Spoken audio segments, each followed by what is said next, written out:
കാൽപന്ത് കളിയുടെ ചരിത്രത്തിൽ അർജന്റീന എന്ന പേര് കേൾക്കുമ്പോൾ തന്നെ ലോകമെമ്പാടുമുള്ള ദശലക്ഷക്കണക്കിന് ആരാധകരുടെ നെഞ്ചിൽ ഒരു ആവേശക്കടലിരുമ്പു.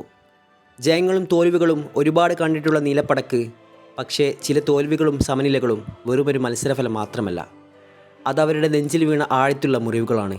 എന്നാൽ ഇന്ന് നമ്മൾ പറയാൻ പോകുന്നത് ആ പഴയ അർജന്റീനയെക്കുറിച്ചല്ല. തങ്ങളെ നോവിച്ചവർക്ക് ഓരോരുത്തർക്കും മൈതാനത്ത് വെച്ച് തന്നെ പലിശ സഹിതം മറുപടി നൽകുന്ന ആ ചോരത്തിളപ്പുള്ള പുതിയ ആൽബസ് ലെസ്റ്ററുകളെക്കുറിച്ചാണ്. ബ്രസീലും ക്രൊയേഷ്യയും ഫ്രാൻസുമെല്ലാം ഇതിനകം ആ പ്രതികാരത്തിൻ്റെ ചൂട് നന്നായി അറിഞ്ഞവരാണ്. ഇപ്പോഴിതാ ആ പട്ടികയിലേക്ക് മറ്റൊരു രാജ്യം കൂടെ വന്നെത്തിയിരിക്കുന്നു. അതാണ് ഐസ്ലാൻഡ്. ഇന്നത്തെ മത്സരത്തിലേക്ക് കടക്കുന്നതിന് മുമ്പ് നമ്മൾ ആ പഴയ കഥ ഒന്ന് ഓർക്കേണ്ടതുണ്ട്. നമുക്ക് കുറച്ച് വർഷങ്ങൾ പിറകോട്ട് പോകാം. വർഷം 2018, റഷ്യൻ ലോകകപ്പിൻ്റെ വേദി. അർജന്റീനയുടെ ആദ്യ മത്സരത്തിൽ എതിരാളികളായി വരുന്നത് അതുവരെ ലോകകപ്പ് കളിച്ചിട്ടില്ലാത്ത, അത്ര ശക്തരല്ല എന്ന് എല്ലാവരും കരുതിയ ഐസ്ലൻഡായിരുന്നു. കളി തുടങ്ങി 19-ാം മിനിറ്റിൽ തന്നെ സ്റ്റേഡിയത്തെ ആവേശത്തിലാഴ്ത്തിക്കൊണ്ട് സെർജിയോ അഗ്യൂറോയിലൂടെ അർജന്റീന ആദ്യ ഗോൾ കണ്ടെത്തി. നീലപ്പട എളുപ്പത്തിൽ ജയിച്ചു കയറുമെന്ന് ആരാധകർ ഉറപ്പിച്ച നിമിഷം. എന്നാൽ ഐസ്ലാൻഡ് അത്ര പെട്ടെന്ന് കീഴടങ്ങാൻ തയ്യാറായിരുന്നില്ല. അർജന്റീനയുടെ പ്രതിരോധ കോട്ടയെ തകർത്ത് ആദ്യ പകുതി പിരിയും മുമ്പ് തന്നെ അവർ മറുപടി ഗോളടിച്ചു. സ്കോർ ബോർഡിൽ 1-1. രണ്ടാം പകുതിയിൽ കളി വീണ്ടും പുനരാരംഭിച്ചു. രണ്ട് ടീമുകളും വിജയത്തിനായി പൊരുതുന്നു. അങ്ങനെ കളിയുടെ 64-ാം മിനിറ്റിൽ അർജന്റീനയ്ക്ക് അനുകൂലമായി ഒരു പെനാൽറ്റി കിക്ക് ലഭിക്കുകയാണ്. സ്റ്റേഡിയം ഒന്നടങ്കം നിശബ്ദമായി. കിക്കെടുക്കാൻ വരുന്നത് മറ്റാരുമല്ല, ലോകത്തിലെ മികച്ച കളിക്കാരൻ സാക്ഷാൽ ലയണൽ മെസ്സി. മെസ്സി ആ പെനാൽറ്റി എടുക്കുന്നു. പക്ഷേ വിധി മറ്റൊന്നായിരുന്നു. മെസ്സിയുടെ ഷോട്ട് ഐസ്ലൻഡ് ഗോൾ കീപ്പർ ഹാൻഡോസൺ കൃത്യമായി തട്ടിയകറ്റി. ആ കുഞ്ഞൻ രാജ്യം അന്ന് അവരുടെ രക്ഷകനെ കണ്ടെത്തി. 3 പോയിന്റുകൾ പ്രതീക്ഷിച്ച വമ്പന്മാർ അന്ന് ഒരൊറ്റ പോയിന്റുമായി സമനിലയിൽ പിരിഞ്ഞു.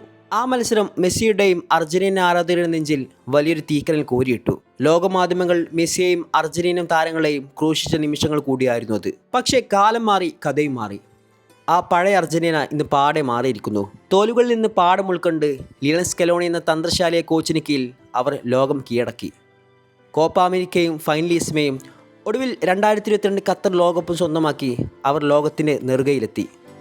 ആരൊക്കെയാണോ ഒരു കാലത്ത് തങ്ങളെ പരിഹസിച്ചതും നോവിച്ചതും അവർക്കെല്ലാം മൈതാനത്ത് വെച്ച് തന്നെ മറുപടി നൽകുക എന്നത് ഇന്ന് ഈ ടീമിൻ്റെ ശീലമായി മാറിയിരിക്കുന്നു. മാരക്കാനിൽ വെച്ച് ബ്രസീലിനെ തോൽപ്പിച്ചും ഖത്തറിൽ വെച്ച് ക്രൊയേഷ്യയും ഫ്രാൻസിനെയും തകർത്തും അവർ ആ പ്രതികാര ദാഹമടക്കി.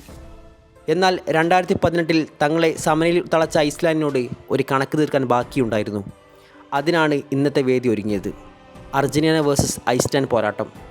മത്സരം ആരംഭിച്ച് മിനിറ്റുകൾ കൊഴിഞ്ഞു വീണുകൊണ്ടേയിരുന്നു. ഐസ്ലാൻഡ് തങ്ങളുടെ പ്രതിരോധ കോട്ട കെട്ടി അർജന്റീന മുന്നേറ്റങ്ങളെ തടഞ്ഞു നിർത്താൻ പരമാവധി ശ്രമിക്കുന്നുണ്ടായിരുന്നു.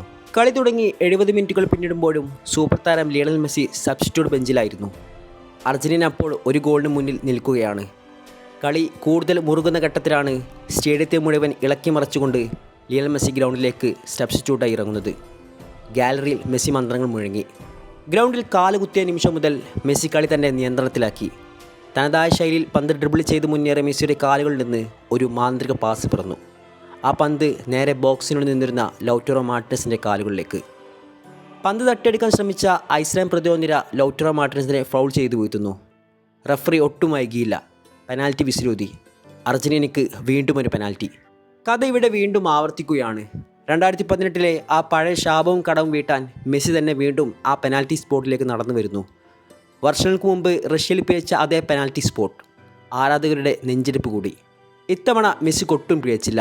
ഐസ്ലാൻഡ് കീപ്പറെ പൂർണ്ണമായി പരാജയപ്പെടുത്തിക്കൊണ്ട് പന്ത് കൃത്യമായി വലയുടെ കോണിലേക്ക് തുളച്ചു കയറി. സ്കോർ ബോർഡ് മാറി. 2-0. ഗാലറികളിൽ അർജന്റീന ആരാധകരുടെ ആവേശക്കടൽ ഇരുമ്പി.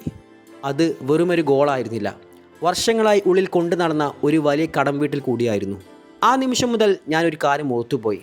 എത്ര കൂളായിട്ടാണ് അയാൾ ആ പെനാൽറ്റി എടുത്തത്. മെസ്സി അപ്പാടെ മാറിയിരിക്കുന്നതിൻ്റെ സൂചനയാണത്. അയാൾക്കിന്ന് ആത്മവിശ്വാസത്തിൻ്റെ കുറവില്ല, സമ്മർദ്ദമില്ല, ടെൻഷനില്ല. കളി അവസാനിക്കുന്നതിന് തൊട്ടു മുമ്പ് മൈതാനത്ത് കണ്ടത് മറ്റൊരു മനോഹരമായ ടാക്റ്റിക്കൽ കാഴ്ചയായിരുന്നു. മെസ്സി, റോഡ്രിഗോ ഡീപ്പോൾ, ത്യാഗോ അൽമഡ കൂട്ടുകെട്ടിൻ്റെ തകർപ്പൻ 1-2 പാസുകൾ. കളിയിലെ വേഗതയും പാസിങ്ങിൻ്റെ കൃത്യതയും കൊണ്ട് ഐസ്ലാൻഡ് ഡിഫൻഡർമാരെ അവർ കാഴ്ചക്കാരാക്കി മാറ്റി. ആ മാന്ത്രിക കൂട്ടുകെട്ടിനൊടുവിൽ ഐസ്ലാൻഡിൻ്റെ നെഞ്ച് തകർത്തുകൊണ്ട് അർജന്റീനയുടെ 3-ാം ഗോളും പിറന്നു. സ്കോർ 3-0. അങ്ങനെ 2018 തങ്ങളെ തളർത്തിയവർക്ക് മുമ്പിൽ തന്നെ അതേ നാണയത്തെ തിരിച്ചു പിടിച്ച് പുതിയ അർജന്റീന തങ്ങളുടെ ആധിപത്യം വീണ്ടും ഉറപ്പിച്ചു. അതെ, പകരം ചോദിക്കാൻ അർജന്റീനയ്ക്ക് വർഷങ്ങൾ വന്നേക്കാം. പക്ഷേ അവർ അത് വലിയ പലിശ സഹിതം വീട്ടിയിരിക്കും. അങ്ങനെ 2018 തങ്ങളെ തളർത്തിയവർക്ക് മുമ്പിൽ അതേ നാണയത്തിൽ തിരിച്ചുപിടിച്ച് പുതിയ അർജന്റീന തങ്ങളുടെ ആധിപത്യം വീണ്ടും ഉറപ്പിച്ചു.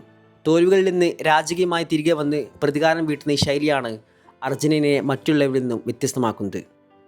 ഇതാണ് പുതിയ അർജന്റീന, ചാമ്പ്യന്മാരുടെ ചോര തിളക്കുന്ന അർജന്റീന.